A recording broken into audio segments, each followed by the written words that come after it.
அனைவருக்கும் வணக்கம். நம்ம 10th சயின்ஸில் உடல்நலம் மற்றும் நோய்கள் அப்படின்ற பாடம் பார்த்துட்டு இருக்கோம்.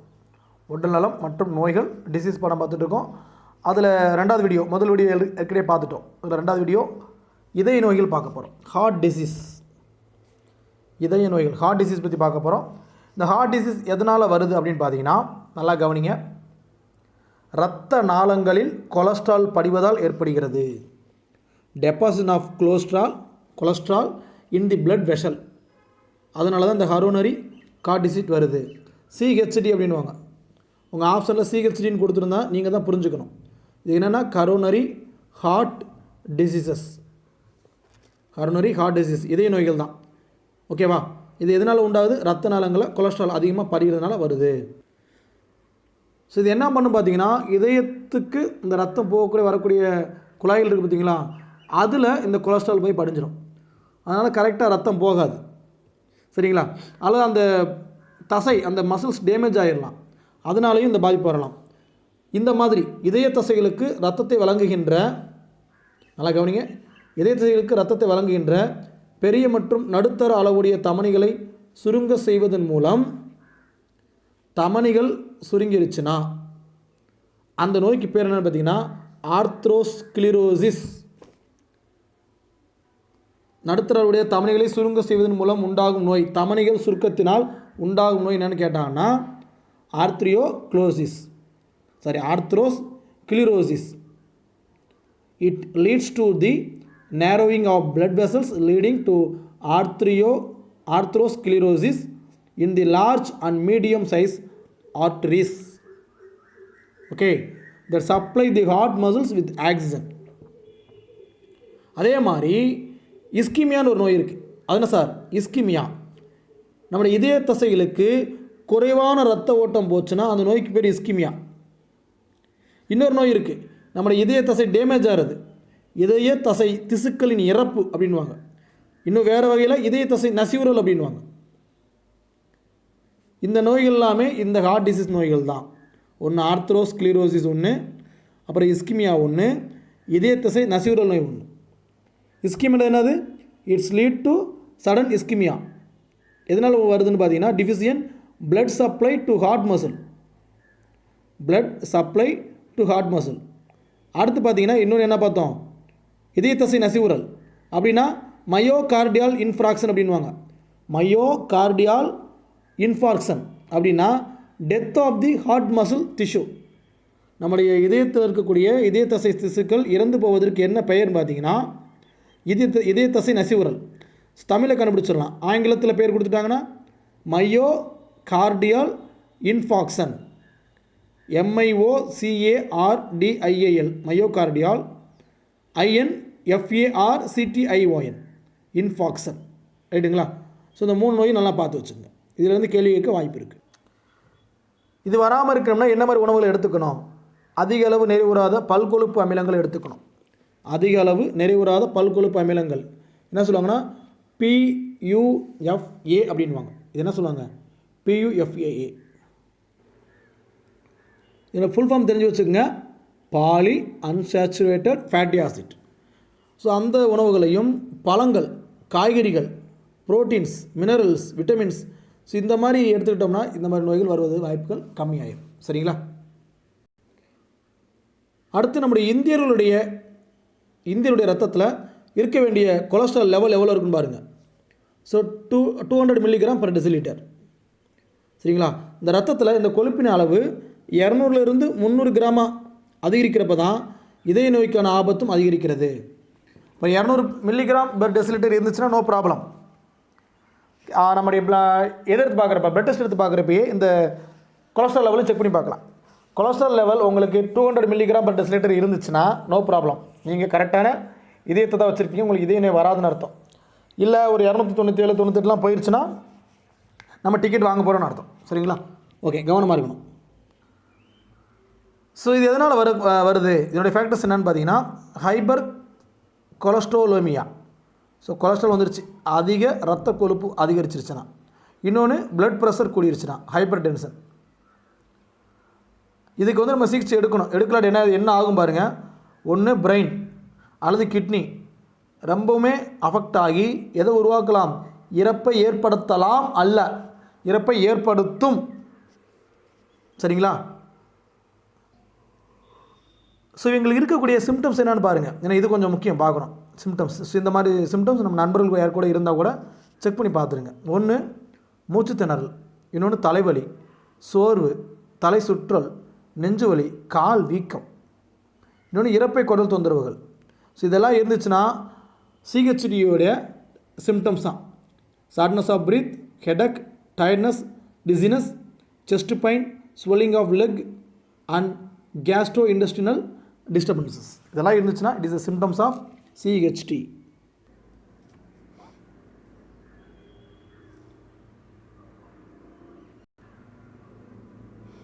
அடுத்து பார்த்தீங்கன்னா இந்த டியூனோ பாருங்கள்.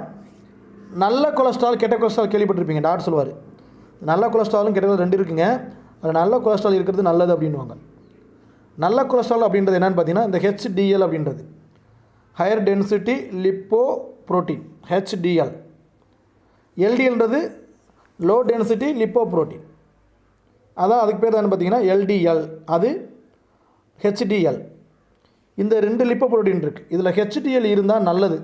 இது இதய நோய்க்கான ஆபத்தை குறைக்கும், சிஹெச்டியுடைய பாதிப்பை குறைக்கும். பட் LDL இருந்துச்சுன்னா சிஹெச்டி வருவதற்கான வாய்ப்புகள் அதிகம். இது தடுக்கிறதுக்கு என்ன பண்ணலாம்? இதுக்கும் எக்ஸசைஸ் தான். நாள்தோறும் உடற்பயிற்சி செய்தல், நடத்தல், யோகா, உடல் எடையை பராமரிப்பதற்கான இது எல்லாமே பார்த்திங்கன்னா அந்த உடல் எடையை பராமரிக்கிறது. இது எல்லாமே சிஹெச்டி வராமல் தடுக்கக்கூடிய வழிகள். யோகா பண்ணலாம், நடக்கலாம், வாக்கிங் போகலாம், ஜாக்கிங் போகலாம், ஜிம்முக்கு போகலாம். இது எல்லாமே பார்த்திங்கன்னா ஒரு விதத்தில் நமக்கு இதே வராமல் தடுக்கக்கூடியது. முக்கியமாக இது எல்லாமே போயிட்டேன் சார் இருந்தாலும் எனக்கு வருதுன்னா இந்த 2 பண்ணிகிட்ருப்பீங்க. ஒன்று ட்ரிங்க்ஸ் அடிச்சுட்ருப்பீங்க, அதை சுமைக்கு பண்ணிகிட்ருப்பீங்க. ஸோ இது எல்லாமே பண்ணிவிட்டு நான் எங்கேயும் இது பண்ணிடுறேன் அப்படின்னா அவ்வளோதான், அது வேஸ்ட். ஸோ இது எல்லாம் மேலே சொன்ன எல்லாமே பண்ணணும். அதே நேரத்தில் ட்ரிங்க்ஸும் பண்ணக்கூடாது, ஸ்மோக்கிங் பண்ணக்கூடாது. அப்போ தான் இந்த சிஹெச்டி வராது. ஓகே, நம்ம அடுத்து பார்க்கக்கூடியது ரொம்ப ரொம்ப முக்கியமான விஷயம், புற்றுநோய். கேன்சரை பற்றி படிக்க போகிறோம். ஸோ கேன்சர் அப்படின்றது வருஷத்துக்கு பார்த்திங்கன்னா 4 மில்லியன் மக்கள் இதனால் இறக்குறாங்க. இப்போ ரீசெண்டாக பெரும்பான்மையான மக்கள் இந்த நோயால் இறக்கிறத நம்ம கேள்விப்பட்டிருப்போம். நண்பர்கள் பல பேருக்கு கேன்சரில் இறந்ததை நம்ம கேள்விப்பட்டிருப்போம். அல்லது நம்முடைய சொந்தக்காரங்க நிறைய பேர் இந்த கேன்சரில் தான் இறக்கிறத நம்ம இப்போ முன்னக்காட்டு ரொம்ப அதிகரிச்சிருச்சு. இப்போ என்ன காரணம் பார்த்திங்கன்னா நம்மளை சுற்றி இருக்கக்கூடிய அந்த ஃபுட்டுடைய மெத்தட் மாறி போச்சு. அதான் முக்கியமான காரணம். ஓகே, அதை பற்றி தான் படிக்க போகிறோம். ஸோ புற்றுநோய் அப்படின்றது கேன்சர் அப்படின்வோம். ஸோ லத்தீன் மொழியில் இதுக்கு என்ன அர்த்தம்னு பார்த்தீங்கன்னா நண்டுன்னு அர்த்தம். அதை பற்றி படிக்கக்கூடிய படிப்புக்கு என்ன பேர் பார்த்தீங்கன்னா ஆங்காலஜி.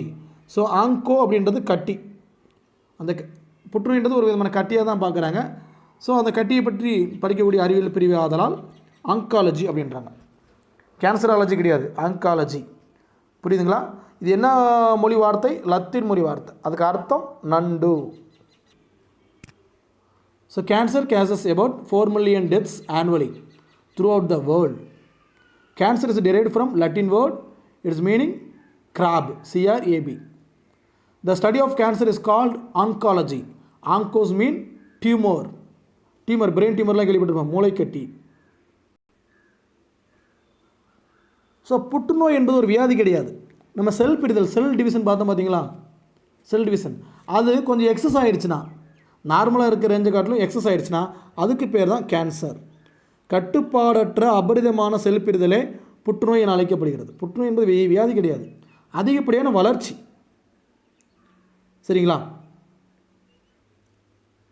இந்த கேன்சர் செல்ஸ் என்ன பண்ணும்னா உடம்புல கொஞ்சம் தூரத்துக்கு உள்ளே போயிட்டு அங்கே இருக்கக்கூடிய திசுக்கள் அழிக்கும். அப்படி அழிச்சிச்சுன்னா கொஞ்சம் தூரம் ட்ராவல் பண்ணி அங்கே இருக்கக்கூடிய திசுக்கள் அழிச்சிச்சுன்னா அதுக்கு பேர் என்ன கேட்பாங்க? மெட்டாஸ்டிஸ். The cancerous cells migrate to distant parts of the body and affect new tissues. This process is called metastasis. Metastasis. இந்த மெட்டாஸ்டாசிஸ் எந்தெந்த உறுப்புகளை பாதிக்கும் அப்படின்னு பார்த்தீங்கன்னா, ஒன்று லங்ஸ், இன்னொன்று போன்ஸ், அப்புறம் லிவர், அப்புறம் ஸ்கின், அப்புறம் பிரெயின். ஸோ இது எல்லாமே கேன்சர் உண்டாக்கக்கூடிய பாதிப்பை ஏற்படுத்தக்கூடிய உறுப்புகள். சரிங்களா? அஃபெக்டிங் ஆர்கான்ஸ் இன் பாடி. அடுத்து இதை தெரிஞ்சு வச்சுங்க. உலக புற்றுநோய் நாள், உலக புற்றுநோய் நாள், வேர்ல்டு கேன்சர்ஸ் டே. இன்னைக்குப்பா 4th February. நல்லா பாருங்கள், February 4. இது எப்படி நான் மைண்டில் வச்சுருக்கேன்னா திட்டாதீங்க. பிப்ரவரி 4 இந்த முன்னாடி ஒரு 1 போடுங்களேன்.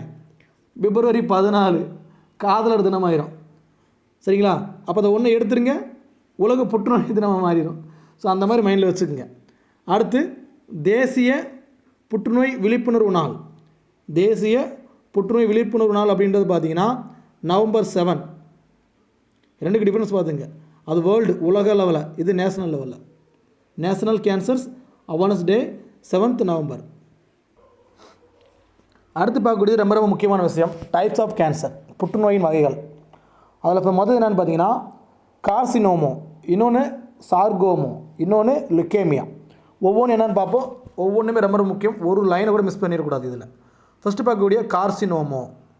கார்சினோமோன்னு என்ன பார்த்தீங்கன்னா எபிதீலியல் மற்றும் சுரப்பிகளின் திசுக்களில் உருவாகிறது. அதாவது மேலாப்பில் அர்த்தம். எபிதீலியல்னால் மேலாப்பில்.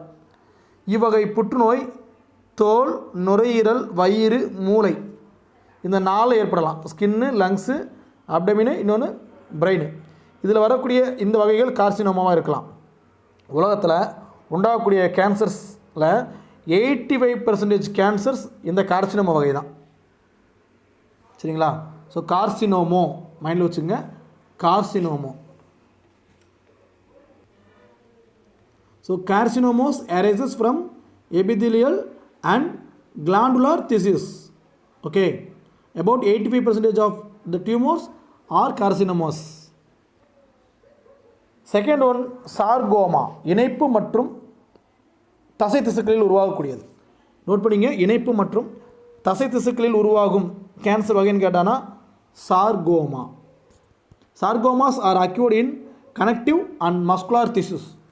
இது எங்கெங்கே வரும்னு பார்த்தீங்கன்னா எலும்பு, குருத்தெலும்பு, தசைநான்கள், அடிபோஸ் திசு, தசைகள் எல்லாமே ரொம்ப ரொம்ப முக்கியமான விஷயத்தில் வந்துடுது.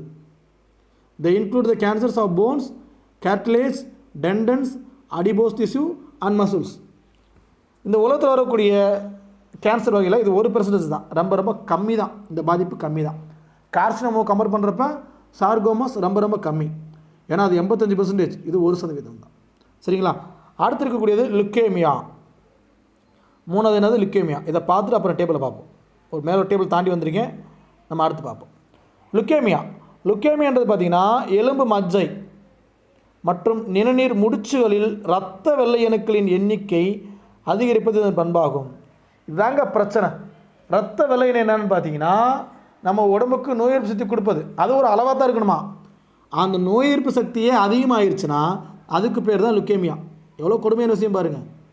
நம்ம உடம்புக்கு நோய் எதிர்ப்பு சக்தி வேணும்னு பண்ணிகிட்டு இருப்போம், அது ரொம்ப அதிகரிச்சுன்னா அது ஒரு கேன்சராக லுக்கேமியாவும். அதான் சும்மாவா அவையார் சொன்னாங்க, அளவுக்கு மிஞ்சினால் அமுதும் நஞ்சு. அது எதுவாக இருந்தாலும் சரி. So leukemia are characterized by an increase in the formation of WBC in the bone marrow and lymph nodes. இதுக்கு பேர் தான் blood cancer. இதுக்கு பேர் என்னது? Leukaemia are called blood cancer. இந்த வகையில் பாதிக்கப்படுறவங்க பெரும்பாலான பேர் எப்படி இருக்காங்கன்னா 15 வயசுக்கும் கம்மியானவங்களாக தான் இருக்காங்கப்பா. இதுதான் ரொம்ப ரொம்ப வருத்தப்படக்கூடிய ஒரு செய்தி. Most common type of cancer which also affect children below 15 years of age. Okay, அடுத்து புற்றுநோய்க்கான காரணிகள் பார்க்க போகிறோம். என்ன பார்க்க போகிறோம்? புற்றுநோய்க்கான காரணிகள். என்ன சொல்லுவாங்கன்னா கார்சினோஜெனிக் ஏஜென்ட் அப்படின்ட்டுவாங்க. புற்றுநோயை உண்டாக்கக்கூடிய காரணிகளுக்கு ஒரு பேர் இருக்குது. இது ஏற்கனவே கேட்கப்பட்ட கேள்வி. புற்றுநோயை உண்டாக்கும் காரணிகளுக்கான பேர் கார்சினோஜென்கள் அல்லது புற்றுநோய்க்காரர்கள். புற்றுநோய் காரணிகள்லாம் கேட்க மாட்டாங்க, கார்சினோஜென் தான் கொடுப்பாங்க. இது ஒரு முறை கேட்டிருந்தாங்க. புற்றுநோயை உண்டாக்கும் காரணியின் பெயர் கார்சினோஜென். ஓகே, இது பார்த்தீங்கன்னா இயற்பியல், வேதியியல், அயனியாக்கும் கதிர்வீச்சு மற்றும் உயிரியல் காரணி எது வேணால் இருக்கலாம். ஒவ்வொன்று என்னென்னு பார்க்கலாமா? இப்போ ஃபிசிக்கல் ஃபேக்டர்ஸ்னு எடுத்துக்கிட்டிங்கன்னா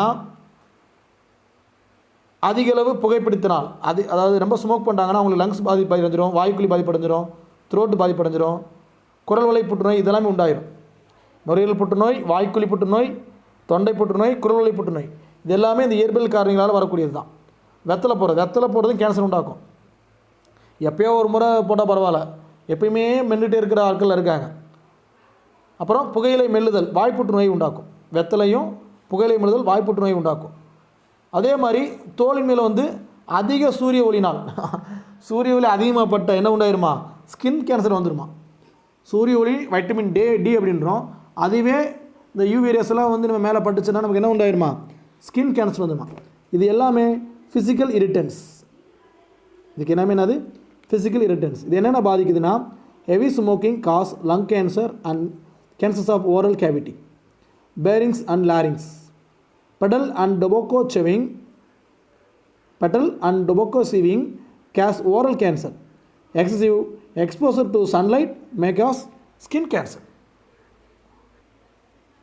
ஸோ வேதியியல்கார் என்னென்னு பார்த்தீங்கன்னா, நம்ம இப்போ அதாவது இளைஞர்கள் பயன்படுத்திகிட்டு இருக்கக்கூடிய புகையிலை, நிக்கோட்டின், அப்புறம் டொபாக்கோ, அப்புறம் காஃபின், அப்புறம் நிலக்கரி, வேறு என்ன சொல்லலாம், எண்ணெய், அதாவது திரும்ப யூஸ் பண்ணுற எண்ணெய். நம்முடைய இந்த ஒயின் ஷாப்பு வெளியெல்லாம் பார்த்தீங்கன்னா அப்படியே சிக்கனை அப்படியே மசாலா தடவி அப்படியே தூக்கி வறுத்து எடுத்து கொடுப்போம். நம்மளுக்கு போதையில் அடிச்சு தள்ளுவாங்க. அந்த எண்ணெயை பார்த்தீங்கன்னா கரிச்சட்டை காட்டிலும் கருப்பாக இருக்கும். ஒரு வாரத்துக்கு ஹீட் பண்ணிகிட்டே இருப்பான். அதை நம்மளும் சாப்பிட்டுட்டே தான் இருப்பான். சாப்பிட்டே இருந்து கடைசியில் கேன்சர் வந்து சாகணும். சரிங்களா? ஓகே. அடுத்து பூச்சிக்கொல்லிகள், நம்ம யூஸ் பண்ண ஃபெர்டிலைசர்ஸ், அதுவும் கல்நாறு, ஆஸ்பெட்டாசிட்டு, நிக்கல், சாயங்கள், டைஸ். திருப்பூர் பக்கம்லாம் பார்த்தீங்கன்னா ஆற்றுல கொண்டு வந்து கலந்து விட்றான் டைஸை, அது எல்லாமே கேன்சர் உண்டாக்கும். அப்புறம் செயற்கை இனிப்பிட்டிகள் it's very very important. Deepavali டயத்தில் பார்த்தீங்கன்னா 1 கிலோ ஸ்வீட்டு வெறும் 150 ரூபா அந்த கடையில் கொடுக்குறான்டா, அப்படின்னு போய் வாங்குவோம். அவன் இயற்கை நேச்சுரல் டைஸுக்கு பதிலாக ஆர்டிஃபிஷியல் டைஸை பயன்படுத்தியிருப்பான். கலராக தெரியுதா இனிப்புகள், எந்த ஒரு ஸ்வீட்டும் கலராக வருமா, வராது. நம்ம யூஸ் பண்ணுற அந்த டைஸ் ஏஜென்ட் தான். துணிகளுக்கு போடுற அந்த டைஸ்லாம் தூக்கி போட்டு விட்ருவாங்க. இதை சார்ந்த ஒரு தெனாலிராமன் கதையெல்லாம் இருக்கும், நீங்கள் கேள்விப்பட்டிருப்பீங்க. சரிங்களா? ஸோ இது எல்லாமே என்ன உண்டாக்கும்னா கேன்சரை உண்டாக்கும். இது எல்லாமே கெமிக்கல் ஏஜென்ட்ஸ். வேறு கதிரியக்கம் என்னென்னு உண்டாக்கும் பாருங்கள். அடுத்து எக்ஸ்ரேஸ், காமா ரேஸ், வேறு யூவி ரேஸ், இது எல்லாமே எது பாதிக்குமா, டிஎன்ஏவை அஃபெக்ட் பண்ணி கேன்சர் உருவாக்குமா. என்னென்னது, எக்ஸ்ரேஸு, காமா ரேஸு, அப்புறம் பார்த்திங்கன்னா நம்முடைய அதாவது ரேஸ் சம்மந்தமான எல்லாமே, இது எல்லாமே it's would affect the DNA. இதன் மூலமாக கேன்சர் வரலாம். மொத்தம் எத்தனை பார்த்துருக்கோம், ஃபிசிக்கல் இரிட்டேன் பார்த்துருக்கோம், கெமிக்கல் ஏஜென்ட் பார்த்துருக்கோம், ரேடியேஷன் பார்த்துருக்கோம். அதே நேரத்தில் ஒரு சில உயிரிகளும் கேன்சர் உண்டாக்கும். அது என்னென்னு பார்த்தீங்கன்னா வைரஸ்கள். அப்படி புற்றுநோய் உண்டாக்கக்கூடிய வைரஸ்களுக்கு ஒரு பேர் இருக்குது, ஆங்கோஜெனிக். கார்சினோஜன்ன்றது புற்றுநோயை உண்டாக்கும் காரணிகளுக்கான பெயர்கள். இது எப்படி, புற்றுநோய் உண்டாக்கும் வைரஸ்களுக்கான பெயர் ஆங்கோஜெனிக் வைரஸ்கள் அப்படின்வாங்க. Biological agent cancer causing viruses are called oncogenic viruses. Is very very important one word, note பண்ணிக்கோங்கப்பா. அடுத்து ட்ரீட்மெண்ட் ஆஃப் கேன்சர். இதுக்கு எப்படி மாதிரிலாம் ட்ரீட்மெண்ட் கொடுக்கலான்னு பார்த்தீங்கன்னா, ஃபஸ்ட்டு ஒன்று அறுவை சிகிச்சை, இன்னொன்று கதிரியக்க சிகிச்சை, இன்னொன்று ஹீமோதெரப்பி. இந்த மூணுமே கேள்விப்பட்டிருப்போம். ஜஸ்ட் என்னென்னு சொல்லிடுறேன். ஒரு சில கேன்சர் ஆரம்பத்திலே கண்டுபிடிச்சிட்டாங்கன்னா, அந்த லெவல் 1லேயே கண்டுபிடிச்சிட்டாங்கன்னா, ஸோ ஆப்ரேஷன் பண்ணி நீக்கிடுவாங்க. இது எப்படி என்ன பண்ணுவாங்கன்னா, இது பக்கத்தில் இருக்க மற்ற செல்களுக்கு பரவாமல் தடுக்கக்கூடிய ஒரு method. Tumours are removed by surgery to prevent further spread of cancer cells. ரெண்டாவது பார்த்தீங்கன்னா கதிரியக்க சிகிச்சை, ரேடியேஷன் தெரப்பி அப்படின்வாங்க. அதாவது சுற்றியுள்ள மற்ற செல்களை பாதிக்காமல் புற்றுநோய் செல்களை மட்டும் கதிர்வீச்சு தாக்கி அழிக்கிறது. Tumour cells are irritated by lethal doses of radiation while protecting by the surrounding normal cells. So radiation பயன்படுத்தி அழிக்கிற அந்த மெத்தட் இருக்குது. மூணாவது பார்த்தீங்கன்னா ஹீமோதெரப்பி. இது கொஞ்சம் சிக்கலானது தான். என்னென்னு பார்த்தீங்கன்னா, வெயிட் பண்ணுங்கள், ஹீம் தெரப்பி. இது எதிர் புற்றுநோய் மருந்துகளை உள்ளடக்கியது. இது செல் பிரிதலை தடுப்பதன் மூலம் புற்று செல்களை அழிக்கிறது. அந்த செல் டிவிஷன் அது பார்த்தீங்களா, அதை தடுக்க முயற்சி பண்ணுவாங்க. It involves administration of anti cancerous drugs which prevent cell division and are used to kill cancer cells. இதில் நீங்கள் மைண்டில் வச்சுக்க வேண்டியது என்னென்னு பார்த்தீங்கன்னா, ஹீமோதெரப்பின்னு என்னென்னு கேட்டாங்கன்னா வேதி மருந்து சிகிச்சை, மருந்துகள் ட்ரீட்மெண்ட் பண்ணுறாங்க பார்த்தீங்களா, இதுக்கு பேர் தான் ஹீமோதெரப்பி. த லாஸ்ட் ஒன் தடைக்காப்பு சிகிச்சை, இம்யூனோதெரப்பி அப்படின்வாங்க. நல்லா கவனிங்க. உயிரியல் துரங்கல் மாற்றிகளான இன்டர்ஃபரான்ஸ் தடைக்காப்பு மண்டலத்தை தூண்டுவதன் மூலம் கட்டிகள் அளிப்பது. நம்முடைய இன்டர்ஃபரன்ஸை ஸ்டிமுலேட் பண்ணுறது மூலமாக கேன்சரை தடுத்தாங்கன்னா அதுக்கு பேர் immunotherapy. Biological response modifiers like interferons are used to activate to immune system, நம்முடைய தடைகாப்பு மண்டலத்தை தூண்டி வருது. It helps in destroying the tumours. அடுத்து பார்க்கக்கூடிய நோய் எய்ட்ஸ். எய்ட்ஸுடைய full form acquired immuno deficiency syndrome. இது எந்த வைரஸால் உண்டாகுதுன்னு பார்த்தீங்கன்னா ஹெச்ஐவி அப்படின்ற ஒரு வைரஸால் இந்த நோய் உண்டாகுது. இது என்ன பண்ணும்னா நம்ம உடம்புல இருக்கக்கூடிய அந்த நோய் எதிர்ப்பு சக்தியில் என்ன பண்ணிடும், தோல்வியடைய செய்யும். சுருக்கமாக சொல்லப்போனால் லிம்போசைட்டுகளை தாக்கி பாதிப்படைந்த நபர்களில் நோய் தொற்றினை ஏற்படுத்தும். யாருக்கு வந்து லிம்போசைட்டுகள் ரொம்ப ரொம்ப கம்மியாக இருக்கும். நிறைய பேர் பார்த்தீங்கன்னா இந்த எய்ட்ஸுடைய தாக்கம் இல்லாமல் இருக்கிறதுக்கு காரணம் அந்த அவங்களுடைய லிம்போசைட்டுகள் பாதிக்கப்பட்டிருக்காது. அவங்களுடைய லிம்போசைட்டுகள் பாதிக்கப்பட்டுச்சுன்னா எல்லா நோய்களுக்கும் அது என்ட்ரன்ஸ் மாதிரி இருக்கும். ஸோ எல்லா நோய்களும் வந்துருச்சுன்னா அந்த பல நோய்களுடைய கூட்டு தான் எய்ட்ஸ் அப்படின்றது. பல நோய்களின் கூட்டு தான் எய்ட்ஸ். அதாவது they attack the lymphocytes and the affected individuals is prone to infectious disease. So இந்தியாவில் இதை பற்றி ஆராய்ச்சி பண்ணவங்க யாருன்னு பார்த்தீங்கன்னா டாக்டர் சுனிதி ஷால்மோன். ஹெச்ஐவி ஆராய்ச்சி மற்றும் சிகிச்சையின் முன்னோடி இவங்க தான். பேர்னாது சுனிதி சால்மோன். ஓகே, அதாவது doctor Suniti Solomon pioneered HIV research and treatment in India. So இவங்க டீம் தான் பார்த்தீங்கன்னா 1980 நிறைய இடங்கள் ஆராய்ச்சி பண்ணாங்க. அதில் 85 முதல் ஒரு எய்ட்ஸ் பர்சனை கன்ஃபார்ம் பண்ணுறாங்க. அவர் யாருன்னு பார்த்தீங்கன்னா நம்முடைய சென்னையை சேர்ந்தவர்.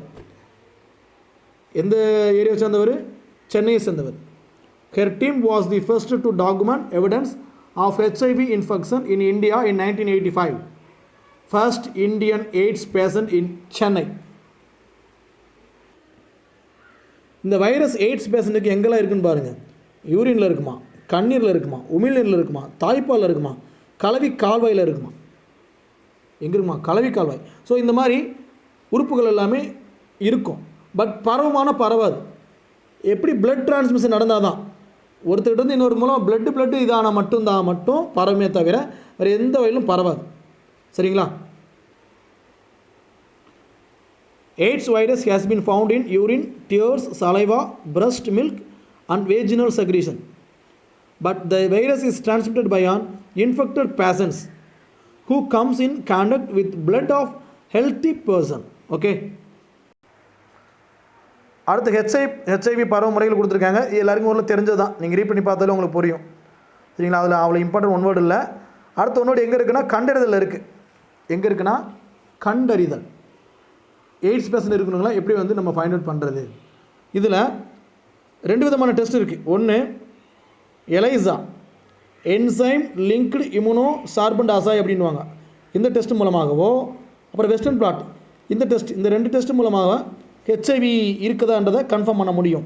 ஹெச்ஐவியை கண்டறியும் உறுதி சோதனைகள் அப்படின்வாங்க. எலைசா, வெஸ்டர்ன் பிளாட். எலைசாவுடைய ஃபுல் ஃபார்ம் நல்லா பார்த்து வச்சுங்கப்பா, கேட்கலாம். என்சைம் லிங்க்டு இம்யூனோ சார்பண்ட் அசாய், இன்னொன்று வெஸ்டர்ன் பிளாட். ஓகே, இதற்கான சிகிச்சை என்னன்னு பார்த்தீங்கன்னா ரெட்ரோ வைரஸுக்கு எதிரான மருந்துகளை தான் கொடுத்துட்ருக்காங்க. இப்போதைக்கு நோய் எதிர்ப்பு மண்டலத்தை தூண்டுகிற மருந்துகளை கொடுத்துட்ருக்காங்க. இதன் மூலம் என்ன பண்ண முடியும்னா வாழ்நாளை நீட்டிக்க முடியும். பட் காப்பாற்ற முடியுமானா கண்டிப்பாக முடியாது. என்ன பண்ண முடியாது? காப்பாற்ற முடியாது. இதுக்கு மருந்து கிடையாது. ஏற்கனவே ஒரு மருந்து, இதை பற்றி ஒரு மருந்து ஒன்று பார்த்தோம், எய்ட்ஸ் நோய்க்கான மருந்துன்னு பார்த்தோம். நான் நடத்திருக்கேன். யாருக்கு மைண்டில் இருக்கோ அவங்க எனக்கு மெசேஜ் பண்ணுங்கள். எய்ட்ஸ் நோய்க்கான மருந்து சார் உண்மையாவா? அது மருந்து கிடையாது, தடுப்பு மருந்து. அதாவது கொடுக்குறாங்க, அதனால் அவங்களுடைய வாழ்நாள், அவங்களுடைய லைஃப் ஸ்பேன் வேணால் கூடலாமே தவிர அவங்கள காப்பாற்ற முடியாது. ஓகேவா? கண்டிப்பாக அந்த மருந்து பெயர் கண்டுபிடிங்க. நான் நடத்திருக்கேன், உங்களுக்கு நடத்திருக்கேன். 9th நடத்துகிறப்ப நடத்திருக்கேன். ஸோ நீங்கள் அதை கண்டுபிடிச்சி எனக்கு மெசேஜ் பண்ணுங்கள். அப்புறம் வேர்ல்ட் எய்ட்ஸ் டே, உலக எய்ட்ஸ் தினம் என்னைக்கு கேட்டான்னா டிசம்பர் 1. பொதுவாக டிசம்பர்னாலே இப்போதைக்கு பார்த்திங்கன்னா அழிவின் மாதமாக தான் பார்க்கப்படுது. டிசம்பர் வந்தால் நிறைய அழிவுகள் வருது. அதில் முதல் அழிவு இதுதான் வச்சுக்கோங்க, அப்படி மைண்டில் வச்சுங்க. டிசம்பர் 1 என்னங்க? உலக எய்ட்ஸ் தினம். ஓகே, இந்த பாடத்தை முடிச்சிட்டேன். புக் பை கொஸ்டினை செக் பண்ணிடலாமா? வாங்க. முதல் கேள்வி சூஸ் த பெஸ்ட் ஆன்சர். புகையிலை பழக்கம் அட்ரினலின் சுரப்பை தூண்டுகிறது. இதற்கு காரணமான காரணி. Tobacco consumption is known to stimulate secretion of adrenaline, the component causing this good way. என்னப்பா வரும்? நிக்கோட்டினா, டானிக் ஆசிடா, குர்குமினா, லெப்டினா. ஸோ ஆப்ஷன்ஸ் இப்படிலாம் கொடுத்தா ஈஸியாக கண்டுபிடிச்சிருவீங்க. So nicotine. முதலுக்கு ஆன்சர் நிக்கோட்டின். உலக புகையிலை தினம் என்னங்க வரும்? World no tobacco day, May 31. May 31. அடுத்து, சாதாரண செல்களை விட புற்றுநோய் செல்கள் கதிர்வீச்சினால் சுலபமாக அழிக்கப்படுகின்றன. நம்ம நார்மல் செல்லை காட்டிலும் ரேடியேஷன் பண்ணுறப்ப கேன்சர் அழிஞ்சு போயிடும். அதுக்கு காரணம் என்ன அப்படின்னு பார்த்தீங்கன்னா, ஏன்னா அது என்ன காரணம்? துரித செல் பிரிதல் இருக்கும், சீக்கிரமாக செல் டிவிஷன் ஆகும். அதனால் சீக்கிரமாக என்ன பண்ணிட முடியும்? நம்மளால் அழிக்க முடியும். எத்தனாவது கேள்வி? மூணாவது கேள்வி. Cancer cells are more easily damaged by radiations than normal cell because they are undergoing rapid division. Fourth question, நிணநீர் முடிச்சுகள் மற்றும் மண்ணீரலை தாக்கும் புற்றுநோய் வகை. நிணநீர் முடிச்சுகள் மற்றும் மண்ணீரலை தாக்கும் புற்றுநோய் வகை. Which type of cancer affects lymph nodes and spleen? என்னென்னா லிம்போமா இருக்கா? லிம்போமா. இதுதான் விடை. Option D. அடுத்து அஞ்சாவது கேள்வி. அளவுக்கு மிஞ்சிய மது பழக்கத்தினால் உருவாவது. Excessive consumption of alcohol leads to என்ன உண்டாகும்னா, இந்த 4 செயல்பாடுகளில் கல்லீரல் சிதைவு உண்டாக்கும். எது பாதிப்படையும்? சிர்கோசிஸ் ஆஃப் லிவர் தான் பாதிப்படையும். அடுத்து ஆறாவது கேள்வி. இதயக்குழல் இதய நோய் சிஹெச்டி ஏற்பட காரணம். ஏழாவது கேள்வி. சிஹெச்டி வராது. Cancer of epithelial cells is called. இதனால் வரக்கூடிய நோய்க்கு என்ன பேர்? ஸோ மன்னிக்கவும், coronary heart disease is due to CHD தான். சிஹெச்டி ஏற்படுவதற்கு காரணம் என்ன அதுன்னு அப்படி பார்த்தீங்கன்னா, இந்த 4 நான் ரீட் பண்ணி பாருங்கள். எது ஆன்சராக இருக்கும்? டி தான். இதய தசைகளுக்கு போதிய ரத்தம் செல்லாமை. பார்த்தோமா? Insufficient blood supply to heart muscles. ஏழாவது கேள்வி. எபிதீலியல் செல்லில் புற்றுநோய் உருவாவதற்கு டேஸ் என்று பெயர். Cancer of the epithelial cell is called. மேலாப்பில் வரக்கூடியதுக்கு என்ன பேருப்பா? கார்சினோமோ. முதல் வகை carcinoma. Cancers of epithelial cell is called carcinoma. எட்டாவது மெட்டாஸ்டாசிஸ். இதனுடன் தொடர்புடையது. மெட்டாஸ்டாசிஸ் இஸ் அசோசியேட்டட் வித் எதுப்பா? எதனுடைய தொடர்புடையது? வீரியமிக்க கட்டி மேலிக்னன்ட் கட்டிகளோட தொடர்புடையது. இது நோட் பண்ணிங்க. வீரியமிக்க கட்டி மேலிக்னன்ட். அடுத்து 9வது கேள்வி. பாலிபேஜியா என்ற நிலை டேஸில் காணப்படுகிறது. Polyphagia is a condition seen in எதுப்பா வரும்? எதனுடைய சிம்டம்ஸ்? டயபெட்டிஸ் இன்சிபிடஸா மெலிடஸா? மெலிடஸ். ஏற்கனவே 2 பாடத்தில் இதை பார்த்துருக்கோம். Diabetes mellitus. அடுத்து 10வது கேள்வி. மது அருந்தியவுடன் உடலில் முதலில் பாதிக்கப்படும் பகுதி. Where does alcohol effect immediately after drinking? CNS. நான் உங்களுக்கு நடத்துகிறப்பே சொன்னேன். சிஎன்எஸ் சென்ட்ரல் நர்வ் சிஸ்டம், மைய நரம்பு மண்டலம். அதில் இருக்கக்கூடிய மைய நரம்பில் பாதிக்கப்படும், சிறுமூளை பாதிக்கப்படும், இதெல்லாமே பாதிக்கப்படும். சரிங்களா? அடுத்து எய்ட்ஸ் என்பது ஒரு கொள்ளை நோய். சரியா? எபிடெமிக்ன்றாங்க. எபிடெமிக், எண்டமிக், பேந்தமிக் நடத்த நினைவு இருக்கா? அதில் எபிடெமிக்ன்றாங்க. பெருங்கொள்ளை நோய் அப்படின்றாங்க. கரெக்டு தான். இது ஒரு கொள்ளை நோய் தான். Is it true? வெறும் கொள்ளை நோய் கேட்டிருக்காங்களா? அப்போ தப்பு. பெருங்கொள்ளை நோய். ஏன்னா AIDS is an pandemic disease, not epidemic disease. பெருங்கொள்ளை நோய் தான் உலக அளவில் தோன்றி பல மக்களை கொள்றதுக்கு பேர் தான் பெருங்கொள்ளை நோய். So epidemic. So it is a false. முதல் ஃபால்ஸ். 2வது கொஸ்டின். புற்றுநோய் உருவாக்கும் ஜீன்களுக்கு ஆங்கோ ஜீன்கள் என்று பெயர். புற்றுநோய் உருவாக்கும் ஜீன்களுக்கு oncogenes. Correct? Cancer causing genes are called oncogene. Correct தான்.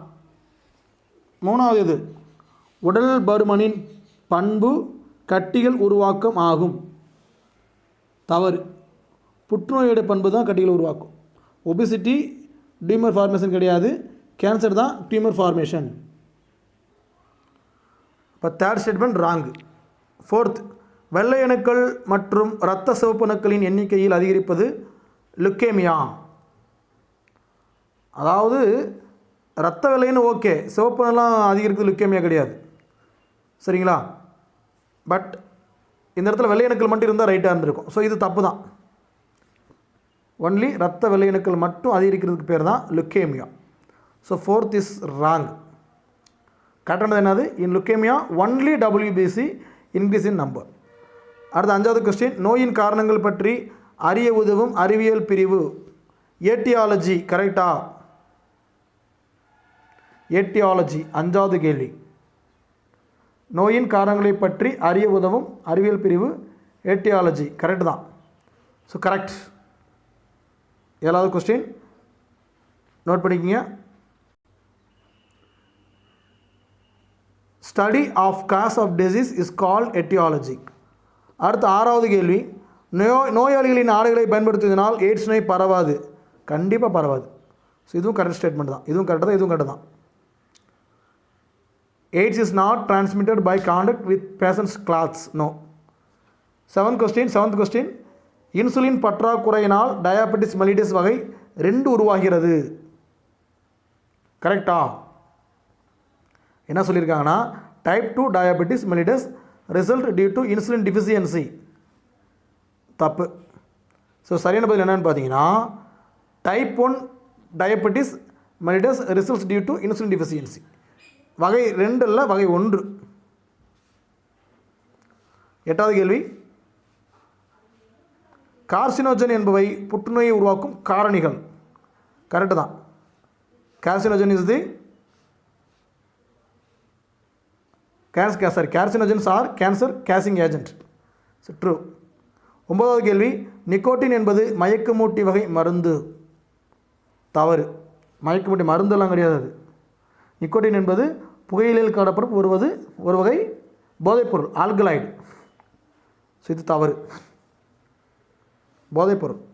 10வது, சிரோசிஸ் கல்லீரல் வீக்கம் என்பது மூளை கோளாறு நோயுடன் தொடர்புடையது. 10வது இது. கரெக்டா? தப்பு. சிரோசிஸ் அப்படின்றது கல்லீரல் வீக்கம் அப்படின்றது கல்லீரல் கோளாறு நோயுடன் தொடர்புடையது. அதுலேயே கல்லீரல் வந்துருச்சு, இப்போ மூளையாக இருக்காது. ஸோ லிவரோட சம்மந்தப்பட்ட disease, not brain. So it is the false. அது விரிவாக்கம் கேட்டிருக்காங்க பாருங்கள், நம்ம நடத்தின எல்லாமே சேர்த்து மொத்தமாக கேட்டிருக்காங்க. சொல்லுங்கள் பார்ப்போம். IDDM insulin dependent diabetes mellitus. இதே இடத்துல முன்னாடி என்ன இருந்துச்சுன்னா நான் இன்சுலின், NIDDM இருந்துச்சுன்னா நான் இன்சுலின் டிபெண்டன்ட் டயபெட்டிஸ் மெலிடஸ். அந்த அதுவும் கேட்டிருக்கான், கடைசியில் இருக்குது பாருங்கள், அதுவும் இருக்குது.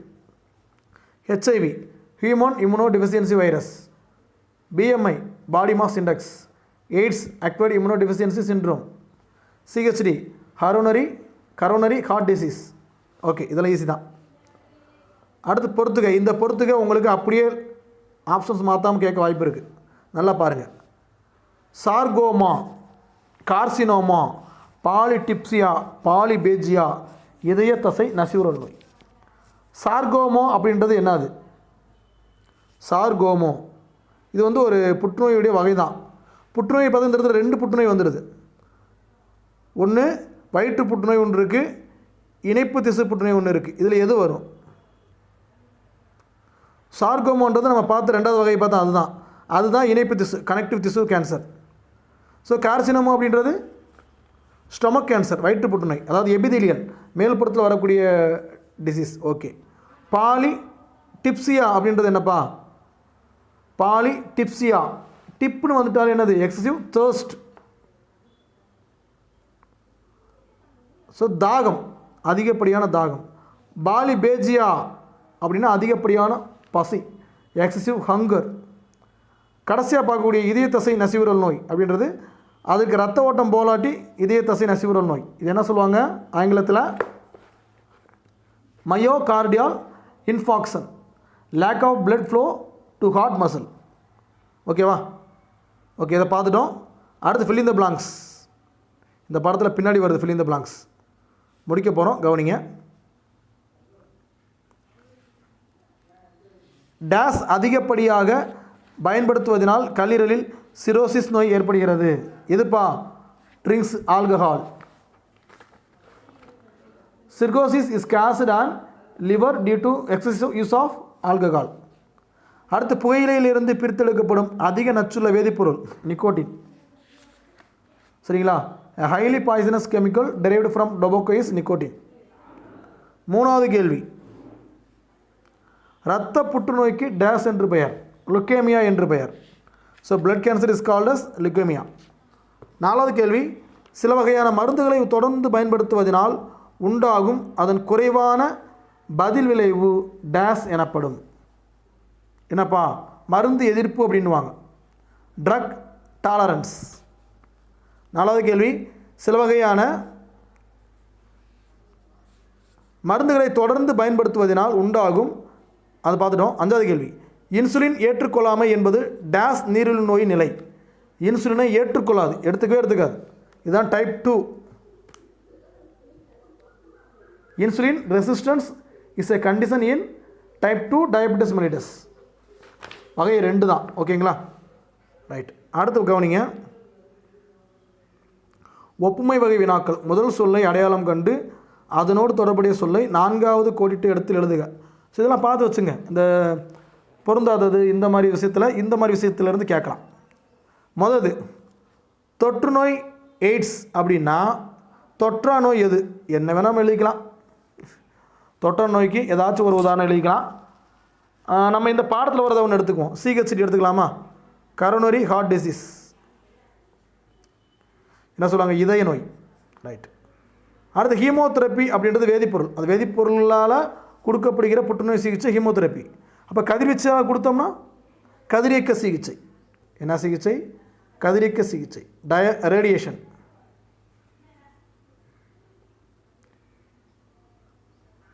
அடுத்து மூணாவது, உயர் ரத்த அழுத்தம் என்பது ஹைப்பர் கொலஸ்ட்ரோலோமியா அப்படின்னா கிளைக்கோசூரியான்றது என்னது? கிளைக்கோசூரியா பார்த்தோம்ல, அதாவது பாலி யூரியான்றது அதிக சிறுநீர் வெளியேறுவது. கிளைக்கோசூரியான்றது அதே சிறுநீர் வெளியேறு தான், ஆனால் குளுக்கோஸோடு வெளியேறும். அதிகப்படியான குளுக்கோஸ் வெளியேறக்கூடிய வழி. சரிங்களா? எக்ஸசிவ் குளுக்கோஸ் இன் யூரின். இதுக்கு பேர் தான் என்னது? கிளைக்கோசூரியா.